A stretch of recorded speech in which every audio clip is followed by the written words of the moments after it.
Hey, what's going on, everybody? Here we are at the 2022 Equip Expo at the Echo Means Business Social Media Lounge. Today we have a great interview going on. It's going to be managing your business as a solo operator. We have a great panel here. My name is JC, owner of Squad Mowing. I am part of the Echo Means Business User Advisor Group, User Advisor Council. So I want to first say thank you to everyone that's here and maybe introduce the interview panel here. So Scott, we want to start it off? Absolutely. My name is Scott Morse and I operate Arch City Sealcoating out of St. Louis, Missouri. I'm Kris Kahler, owner of Kahler's Lawn Care in Bolivar, Ohio. I'm Nick Phillips with P&H Lawn Care out of Kingsport, Tennessee. Awesome. Yeah, so again, this subject is operating your business as a solo operator, managing your business as a solo operator. And, you know, starting off your business, there's a lot of obstacles that we come across day in and day out. And why not have a great panel of people who do their businesses on their own? So I think I want to start off asking, I'll give my perspective too, but start off asking maybe, Nick, what are some of the biggest obstacles you've had to face or currently face as a solo operator in your business? Well, I'm getting older, so my goal isn't to stay solo the whole time. So employees is something that not only in lawn care that a problem that everybody's facing, but in all businesses right now. You go into a restaurant, please be patient. We're short-staffed, so I've went through 3 employees this year, so I've had to kind of recalibrate my business where I'm going to have to face that I'm going to be solo for a while because that's a challenge that we're facing right now. So that's been my biggest challenge this year. That, and I hate to say it, but the economy.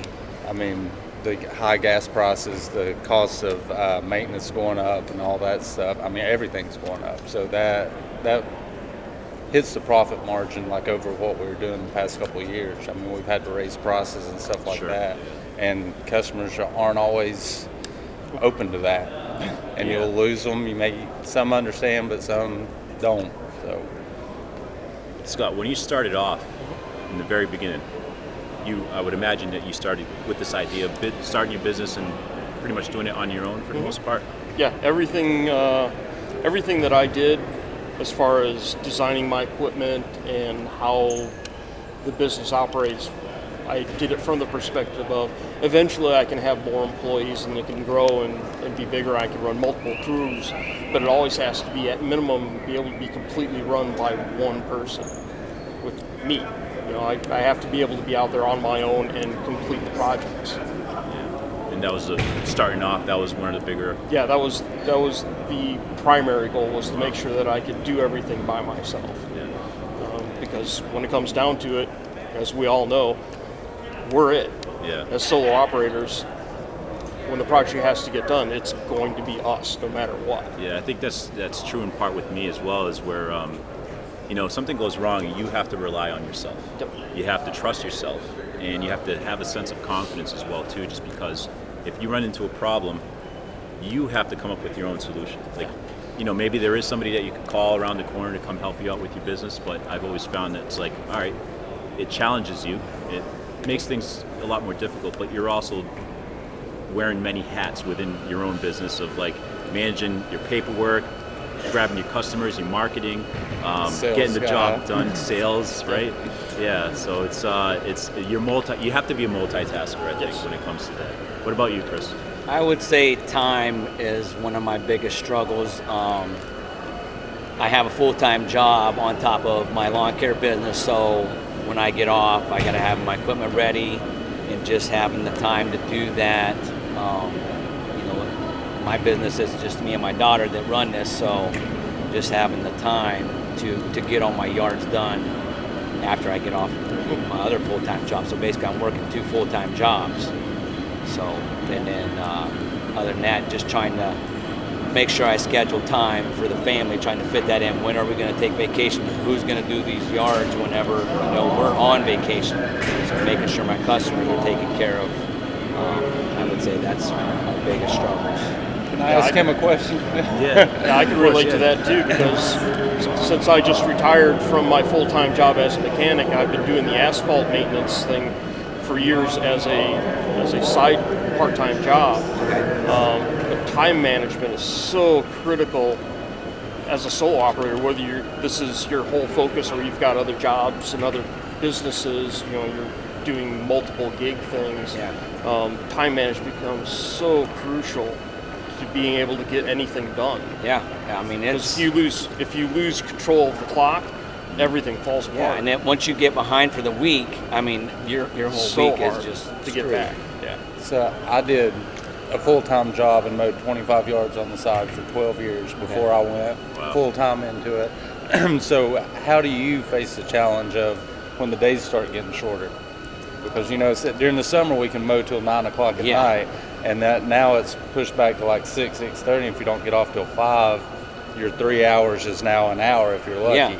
So and one of my things was I was looking into maybe doing some lights on the mowers so I can go a little longer once it gets dark. You don't want to go too long because the customers are trying to get to bed and everything, but maybe putting some lights to give me an extra hour or so. I've got a buddy that weed eats with a headlamp. So I mean that's what I was thinking. Whatever it takes. I mean, and there's been a couple times I don't like to mow on Sundays, but I mean, you got to get them done.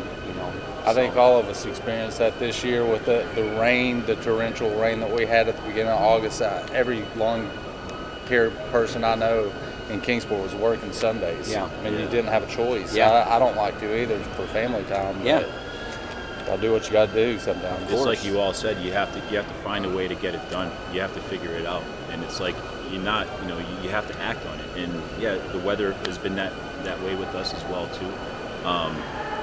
But I think also too, it's a hard step to go in from part-time, because I think a lot of us in this industry has started at some point in their career as a part-time business, and a lot of people have transitioned into that full-time aspect.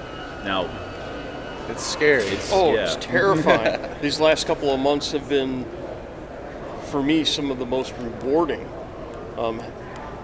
but just absolutely terrifying because, always constantly in the back of my head is, that paycheck isn't going to direct deposit on Friday like it has for the last 25 years. It's whatever I got done this week. My thing, I mean, I would love to transition into that, being my full-time job. My thing is, providing insurance for my family, and what happens if, we have a drought that year. So I need to make sure I have a backup plan so I still have the income coming in if the yards aren't growing. So you need, whether it be, landscaping or some other, source, but I need to make sure to provide. And you guys said earlier family first, and that's always important because if you overwhelm yourself and consume yourself, it has to be enjoyable at some point. It has to be fulfilling at some point.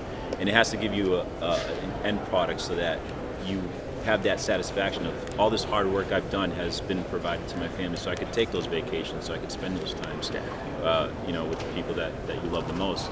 You kind of got to consider yourself like a squirrel gathering nuts for the winter because we all have an off season. I did a video last week. The grass wasn't growing, the leaves weren't falling. So I mean, where's the work? Right. I mean, luckily for me, I do tree jobs and other odds and ends, landscaping, that sort of thing, so I could fill in the void with that. But if the leaves aren't dropping, the grass aren't growing, some guys are like, I'm a two-trick pony. So what are they going to do as far as income? So I mean, that's why you're a squirrel gathering nuts for the winter whenever this is your. Well, as you master and fill one corner of kind of your market, you need to keep adding more and more services and try to find a way to fill in the gaps, whether it's a Sunday or it's a whole season. Like for all of us, winters are pretty much nothing. I mean, you don't do any asphalt stuff in the winter except for a little bit of pothole patching and stuff like that. But where I live in St. Louis, there's a lot of asphalt guys do snow removal. There's not much of that there, so. We were talking about that. There's no snow removal in East Tennessee. No. I mean, if you count on that, you're going to starve to death. Now, customer relationship is always important, whether you're a solo operator or you have multiple crews. Do you think it's especially more important as a solo operator so that they have an understanding that you're the only person that's doing this job? What would you say about that, Kris? I would say that that's very important because they know who's coming. You don't have a crew member. It's you coming. They know that you're going to provide the best service. So I just try to make sure that I give them, treat that yard just like it's mine. Treat them, with the most respect that I can. So they'd be understanding if something were to come up, you ran into a problem. You would hope that they would be comfortable enough with you in a relationship that they know that, hey, it'll get taken care of.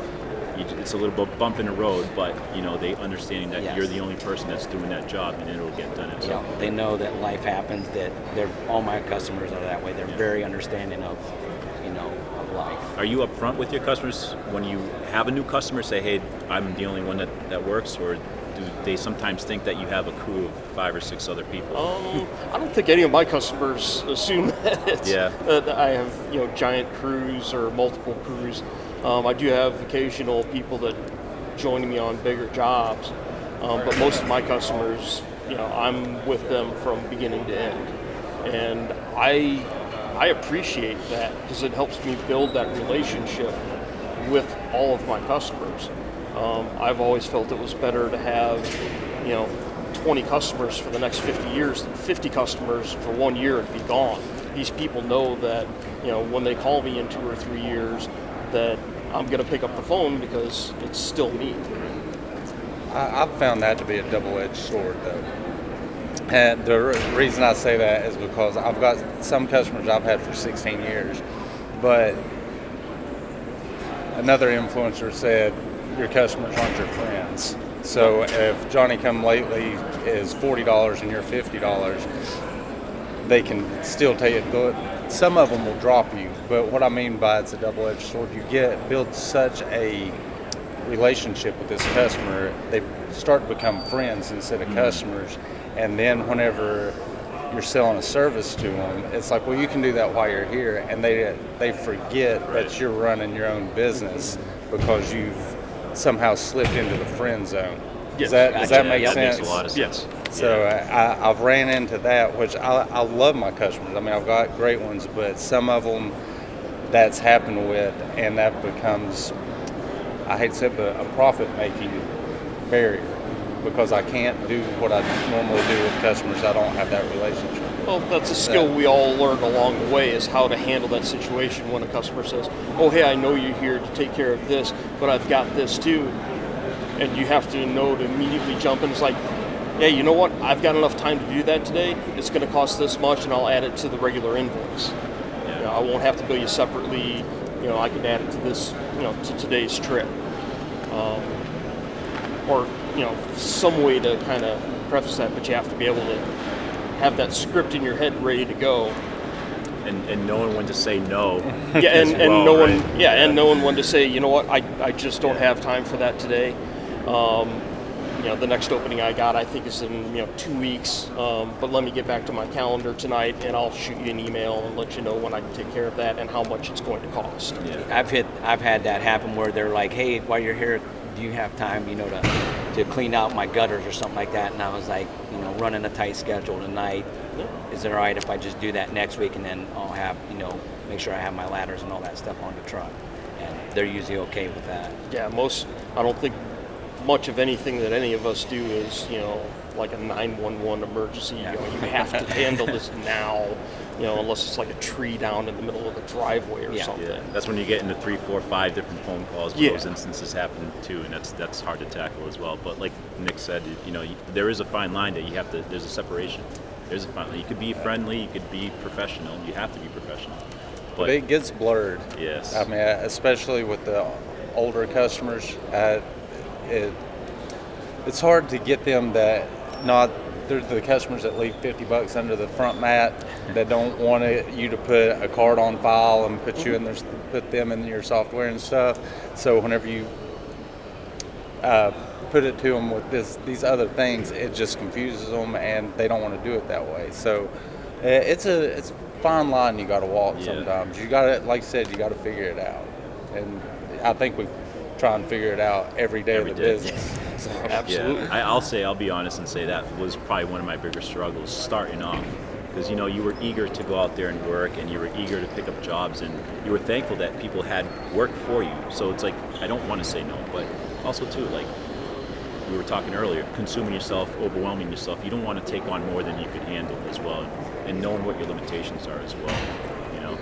I think. And as solo, one of the hardest things to do is tell a customer no or fire a customer, because you're like, am I crazy for firing a customer? But I'm sure y'all got stories on that. Well, I got one customer that I have to put her on the end of my route because she's in her 90s and she likes to feed me after I'm done. So I'm just like, she wants to talk and give me the whole lesson. And there's been a time when it was our anniversary, our wedding anniversary, and I was like, I can't eat with you tonight. And she just like went into full blown like meltdown, like, oh, okay. And I was just like, I got to make sure I never have that, because she looks forward to that time with me on top of taking care of her property. So you got to schedule those older customers on the end of my routes for last one of the day. So do you charge extra for the time that it's going to take to eat? No, I don't. I just figured that's part of my meal, my money. My 90-year-old lady's my Kit Kat lady. I get 2 Kit Kats. After That's the awesome. mowing, she has a cart and 2 Kit Kats. Yeah. I love it. I throw them in the cooler and we'll snack later. So. Of course. Now, as solo operators, there's a lot that you have to learn on the fly, right? Like, as far as repairs, everything on top of that. As far as like repairs or even tackling a new job, like a new something you've never done before within the business. Like, how do you approach that? Like, when something breaks and you have to figure it out, or you just do it, or? Well, you have to. I mean, fortunately, I've got that background as a mechanic to draw upon, and I've got the tools and equipment to do that. So fortunately, I can handle almost all mechanical things. But there's stuff like I added line striping and pavement marking a couple of years ago, and that was a whole new trade, a whole new industry to learn, and the equipment as well. And that's a lot of challenge, but it always is. But now I've got one more service, one more thing that I can offer. So how'd you learn how to do it? I filled the machine with water instead of paint, and I went up and down my driveway and kind of figured out roughly how the machine worked, and I loaded it with paint. Wow. And there's a bunch of yellow lines and stripes, dots and stuff all over the backside of my driveway. That's where I learned. Wow. Any experiences that you guys had? Basically, anything that I want to try new, I usually try it out on my own yard. For getting into aerating and thatching that I've added to my business. Use it on my yard, get comfortable with it, and then once I'm comfortable, I use it. Start go out to offering my the customers. service. Yeah. As far as the mechanical stuff, I try and keep mowers under warranty. It can get costly, but I've come out better by keeping newer mowers, because I have a great relationship with my dealer. So I can call them up, mowers down, there's one waiting on me. All I got to do, so my only downtime is dropping it off, picking up the loaner until that's done. So that's how now changing blades, oil, stuff like that, I take care of that on my own. But anything else, it's under warranty. I just take it and have at it. That one in itself, your relationship with your dealer is just as important too. Huge, so huge. I couldn't do, and I wouldn't be as successful as I am without the relationship that I have with my material supplier, the guy I buy all my asphalt sealer and stuff from. They're there to support me every step of the way, and it's a huge thing. And I try to instill that in people that I'm mentoring into my trade, that stop looking for who's selling stuff for 5 cents a gallon cheaper. Find out who's going to take care of you in your area. It doesn't matter if somebody's selling material 20 cents a gallon cheaper. If it's a 2-hour round trip, you've burned up all of that savings in fuel and time. Find out who's great locally to you and build that relationship.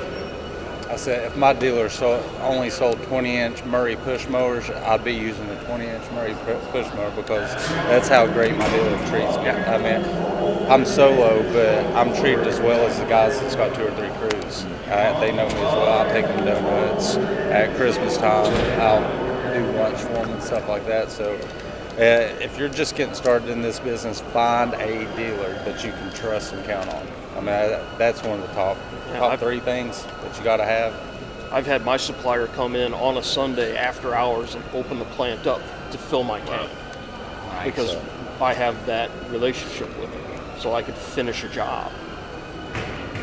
Yeah, there's a lot of obstacles, I guess. Right? Yeah. I would say another key thing is I try to get, I have an enclosed trailer, so I try to keep as much equipment so I'm prepared when I show up to somebody's place. So I mean, anywhere from, hedge trimmers, chainsaws, to even tools. I keep, air compressor in there in case, tire goes flat.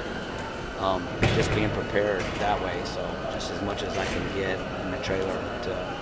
First aid kit and a fire extinguisher too. I got all that too.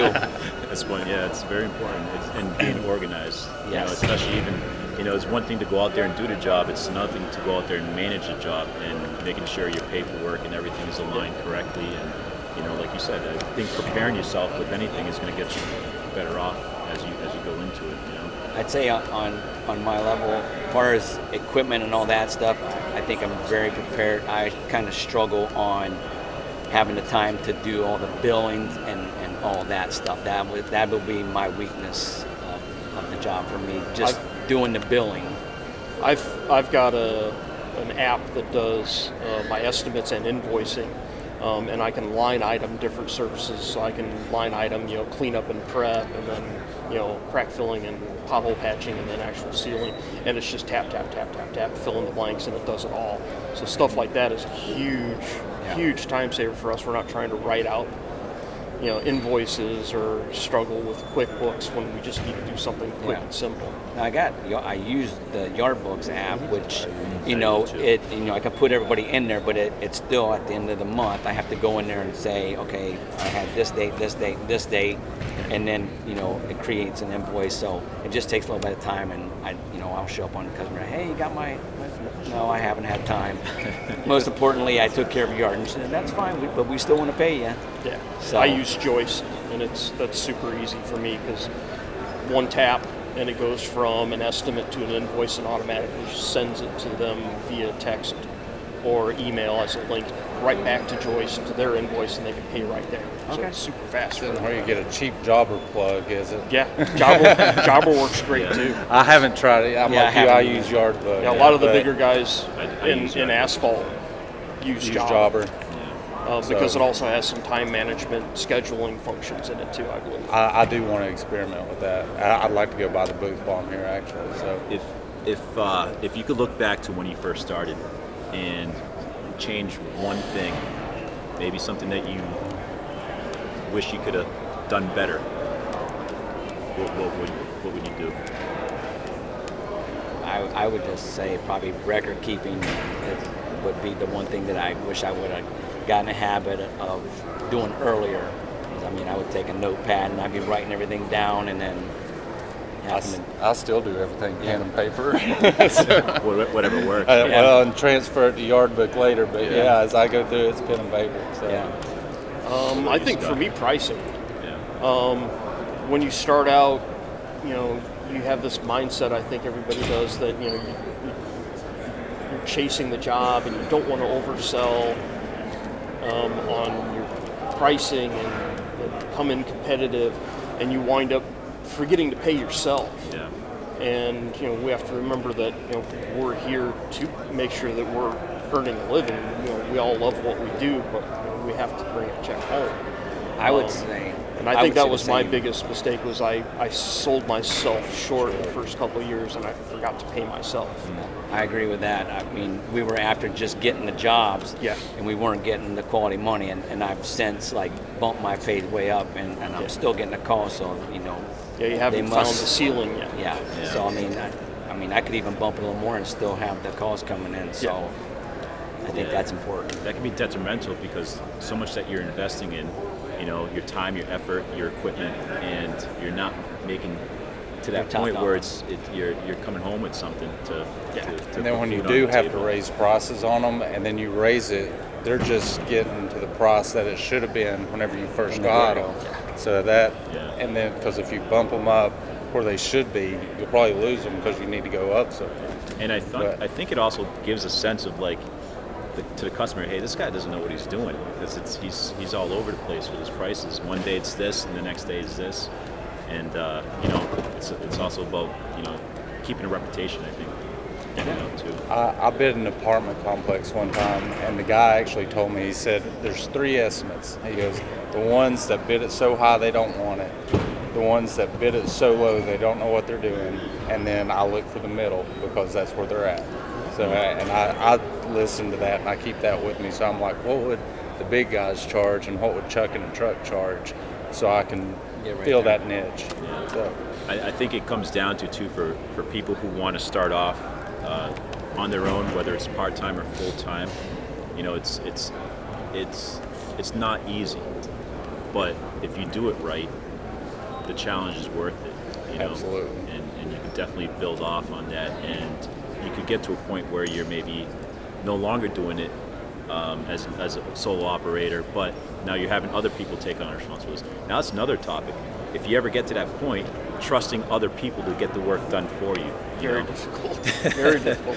But the kind of in between of those two worlds is you're finally making enough money, and you have a good client base that maybe you don't need to hire on more hands, but now you have the financial resources to buy the equipment and expand on tools that you maybe couldn't afford before, to make the processes easier or more comfortable.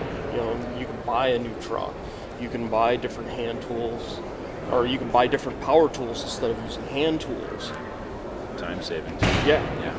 Sure. Do you build relationships with other small businesses as well too, and kind of help each other out? Absolutely.